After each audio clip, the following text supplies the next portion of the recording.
بسم اللہ الرحمن الرحیم۔ میرے پاس ایک بزرگ آئے رقیہ کروانے کے لیے، دم کروانے کے لیے، تو انہوں نے گلے میں تعویذ پہن رکھا تھا۔ میں نے ان سے ریکویسٹ کی کہ یہ گلے سے آپ تعویذ اتار دیں۔ انہوں نے تعویذ اتارنے سے انکار کر دیا۔ میں نے ان سے پھر کہا، انہوں نے ایک جملہ کہا کہ قاری صاحب یہ گلے میں جو تعویذ پہننا ہوا ہے اس میں بھی تو قرآن لکھا ہے۔ میں نے ان کو کہا ٹھیک ہے، ہم اس تعویذ کو اتارتے ہیں اور اس میں کھول کے دیکھتے ہیں کیا ہے۔ جب ان کے گلے سے تعویذ اتارا، اس کو کھولا، کھولنے کے بعد جب اس کے اندر پڑا، ہاں میں خود بھی حیران رہ گیا اور وہ بزرگ بھی حیران ہو گئے۔ اس تعویذ کے اندر کیا لکھا ہوا تھا؟ اس تعویذ کے اندر لکھا ہوا ہے فرعون، حامان، قارون، بڑے بڑے جو کافروں کے سردار تھے ان کے نام لکھے ہوئے ہیں۔ اب میں نے ان کو کہا یہ آپ پڑھیں اس تعویذ کے اوپر کیا لکھا ہوا ہے۔ انہوں نے جب اس تعویذ کو پڑھا تو وہ بھی پریشان ہو گئے، اچھے انسان تھے۔ وہ کہتے یار میں مسجد میں جا کر نماز ادا کرتا ہوں، وہ میرے گلے میں یہ پہنا ہوا ہے، یہ کیا لکھا؟ میں تو سمجھتا تھا گلے میں قرآن لکھ کے پہنا ہوا ہے۔ تو اس لیے نبی صلی اللہ علیہ وسلم کا فرمان ہے من علق تمیمۃ فقد اشرک، گلے میں تعویذ لٹکانا، جس نے بھی تعویذ لٹکایا اس نے شرک کیا۔ تو نبی صلی اللہ علیہ وسلم کے ہر حکم میں بہت زیادہ حکمتیں موجود ہوتی ہیں۔ یہ معاملے کے بعد میں نے تعویذوں پر ریسرچ شروع کر دی کہ اس کی حقیقت کیا ہے، جادوگر تعویذ میں لکھتے کیا ہیں، کیوں لکھتے ہیں۔ تو اس کے بعد ایک اور ایکسپیریمنٹ ہوا۔ ہم نے تعویذات پر جب ریسرچ شروع کی تو سمجھ یہ لگا کہ آج کے دور میں جادوگر اس تعویذ کو چپ کے طور پہ استعمال کر رہے ہیں۔ جی چپ کے طور پہ۔ مثال دیتا ہوں، جس طرح موبائل کے اندر ایک سم ڈلتی ہے، کمپنی والے ہمیں ٹریس سکتے ہیں ہم جس جگہ موجود ہیں، کیا بات کر رہے ہیں، اس چپ کے ذریعے سے جو ہمارے موبائل میں سم موجود ہے۔ اسی طرح کالے علم والے جادوگر تعویذ لکھ کے دیتے ہیں، اس تعویذات کے ذریعے سے انسان پر موکلات کو مسلط کرتے ہیں۔ اس سے ہوتا کیا ہے، اس کے پاس جاتے ہیں، وہ دم کرتا ہے، جو بھی اپنا عمل کرتا ہے اس کے پاس بھیج دیتا ہے، 10-15 دن سکون رہتا ہے، اس کے بعد پھر وہی معاملہ شروع ہو جاتا ہے۔ آپ پھر اس کے پاس جاتے ہیں، 10-15 دن سکون رہتا ہے، پھر اس کے بعد وہی معاملہ شروع ہو جاتا ہے۔ وہ کرتا کیا ہے، جو آپ کے گلے میں کالے علم والا تعویذ اس نے پہنایا ہے، اس تعویذ کے ذریعے سے آپ پر موکلات کو مسلط کرتا ہے، آپ کے پیچھے جنات کو بھیجتا ہے کچھ دنوں کے بعد۔ کیوں؟ کیونکہ یہ دکانداری ہے۔ دکانداری میں تو انسان ساری کوشش کرتا ہے۔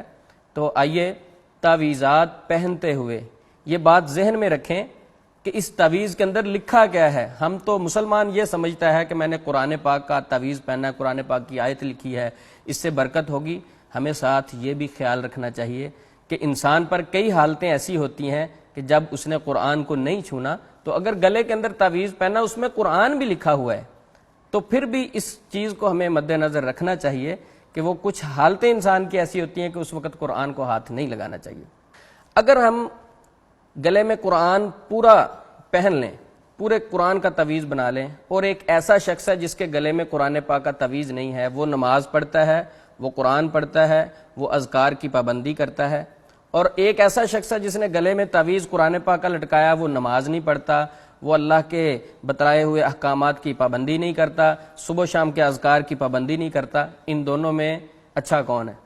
تو میں یہی کہوں گا کہ یہ قرآن پاک ہے یا اذکار ہے، ہمیں اس کی پابندی کرنی چاہیے۔ قرآن پاک عمل کے لیے، پڑھنے کے لیے اترا ہے۔ جس طرح شہد ہے، شہد کھانے سے شفا ملے گی، جس طرح آب زمزم ہے پینے سے شفا ملے گی، اسی طرح قرآن پاک پڑھنے سے، عمل کرنے سے شفا ملے گی۔ تو قرآن پاک بڑی برکتوں والی کتاب ہے۔ ایک چھوٹا سا واقعہ سناتا ہوں۔ میرے دوست تھے، ان کے پاس ایک عورت آئی، اس نے کہا یہ تعویذ ہے، اس کو چاندی کی کسی چیز میں بند کر دیں۔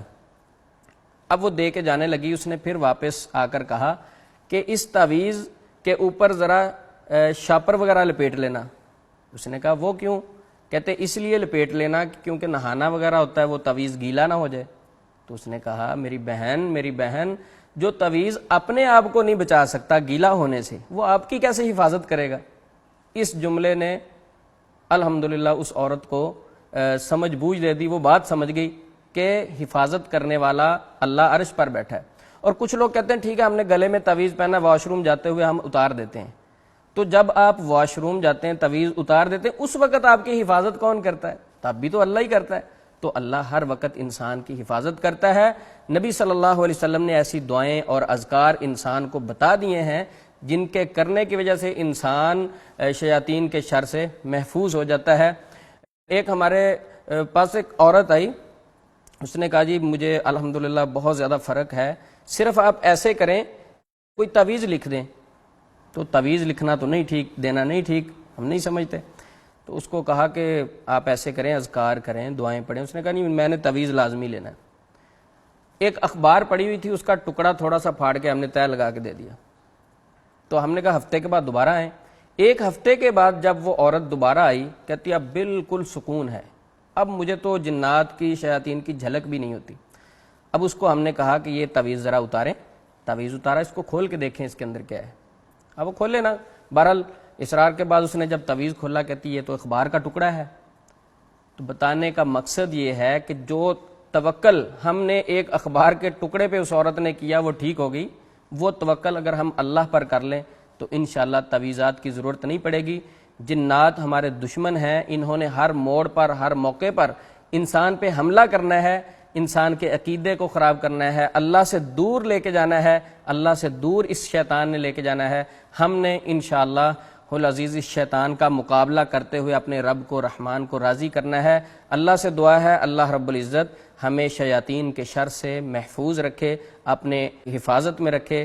اللہ رب العزت سے دعا ہے اللہ رب العزت جب تک ہمیں زندہ رکھے، اسلام پہ رکھے، جب موت آئے تب بھی عقیدہ توحید پہ آئے۔ السلام علیکم ورحمۃ اللہ وبرکاتہ۔ پیغام ٹی